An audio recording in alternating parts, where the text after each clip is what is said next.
2 or 3 days before payday and your car needs gas to get through the rest of the week. So what are you doing? Are you watching every single click of the gas pump and stopping at the exact right dollar amount that you hope is left in your account? Or are you putting the pump on auto and let it fill it up without even thinking twice about it? Your gas pump behavior tells a lot about how you manage your paycheck. And in this video, I'm going to show you what you need to do before your next check arrives so it doesn't disappear into the abyss. A lot of people think that money problems comes down to income. If I made more money, if I got paid more often, if my paycheck was just bigger. But what I see over and over again is that people don't actually have an income problem, they have a system problem. Money shows up in your bank account, it sits there, auto payments start pulling money out of it, you start spending a little money, and then whatever's left, it just disappears. There's no structure, there's no intention, there's no plan. And without a system, even a good paycheck can feel like it's not enough. And you know what? A lot of people don't notice that this is happening in real time. It just kind of shows up halfway between paychecks when you log into the bank and find there's not quite enough money in the account. There's not as much as what you thought should be there. And then you're just sitting there. You're doing this mental math game.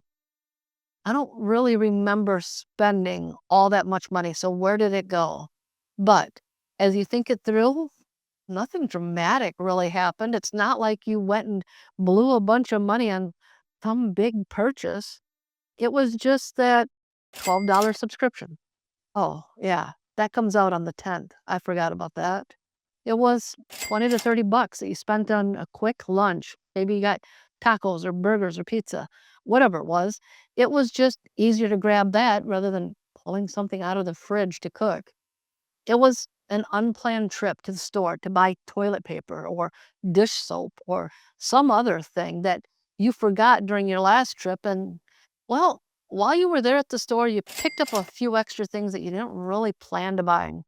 And that's where the stress kicks in. It's not because you intentionally blew your paycheck on stupid stuff. It's just because you didn't realize that you accidentally spent money that was meant for other things.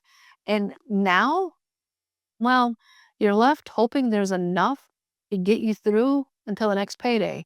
They have enough gas to get to work until your next paycheck arrives. And it doesn't have to be that way. And that's what we're going to talk about next. But first, I'm really excited because I've been working on something very special. I have a surprise. I'm opening up for you today. I created a brand new free community where you're going to find a step-by-step walkthrough of exactly what we're talking about today. Plus, there's a little extra surprise gift inside as well. So the thing is, you don't have to figure this out on your own. The link is going to be in the description below. Now, I want to show you the number one thing that turned my finances around. And that's when I took the time to create a plan for what happens to my money once it's deposited in my bank account. Because I was that person that all the money went into the account and just things just started magically creating a deficit. The balance kept going down. You see, the biggest mistake that I found is most people are making is that they try to manage all of their money out of one account. Exactly what I was doing. One balance, one big mental math problem that you're constantly trying to solve. And that's exhausting. But there's a simple solution that turns things around with how you manage your money. And that's to create a place for every category of your money, whether it's bills or spending, whether it's saving or investing, your future goals, your fund money, anything that matters to you. You give all of these categories a spot where they're safe to sit and wait to fulfill their purpose within your financial system. A clear and strategic money system makes your financial decisions a whole lot easier. You don't have to guess and you don't have to remember, and you really don't have to mentally track your money between paydays because that's a hassle. You see, when you look at your account, you already know what that money is meant to be used for. That's how you stop accidentally stealing from the future goals that are super important to you to pay for today's spending. without ever feeling like you have to give up all the sweet stuff or the fun stuff in life. So let's talk about how to set this up. And don't forget, you don't have to do this by yourself. Inside the free community that I have a free resource to walk you through setting this up for your own finances. And of course, there's that surprise bonus that you'll find in there as well. So go ahead and click the link in the description to sign into the community and grab the good stuff over there. So there's a couple of different ways to set this up, and you don't need a perfect system. You just need it to work for you in a way that's clear and easy for your own finances. And the first way to do this is by using a bank that allows you to create sub accounts inside one account. And this keeps your money visually separated without opening up a bunch of accounts. The second way to do this is by opening multiple bank accounts for the different categories of your money. You see, what matters here is that you choose a system that's clear for you, that's easy for you to run. There's no perfect setup. It just has to be good for you. So here's the thing. When I set up my own system, it did start out perfect. I didn't wake up one day with this whole system just magically in place. It evolved over time as my income changed and my goals changed. And I realized what actually made sense and made my life a lot easier, not more complicated. I started out with just one account and then another until I built it up to a system that worked for me. So let me show you real quick of how I currently structure my accounts. First of all, I have an account where all of my income comes in.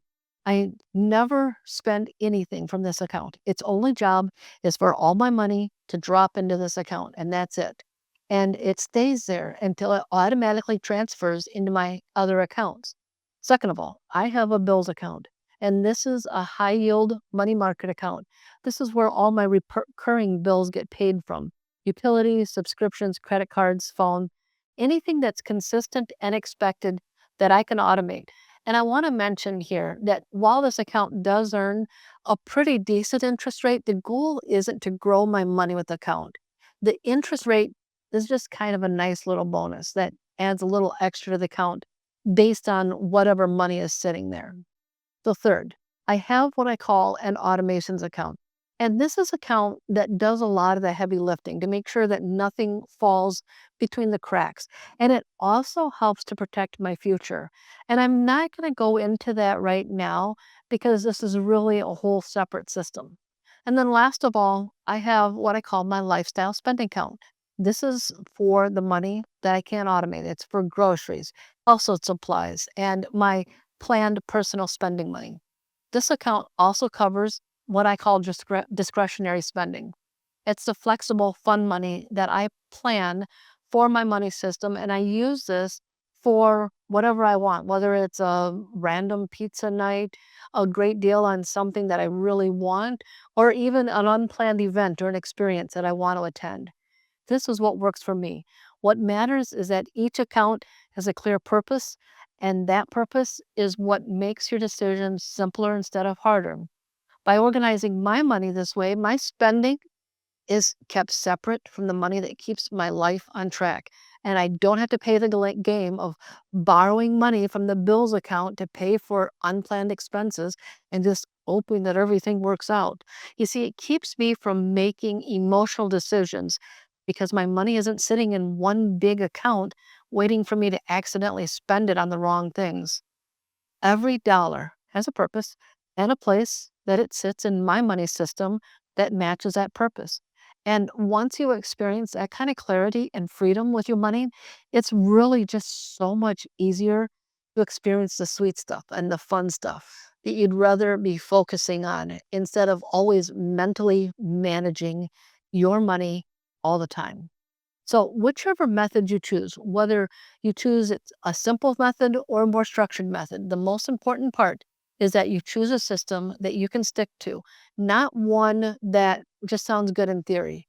And if you want to understand why this system works when everything else has not, then go ahead and watch this video next.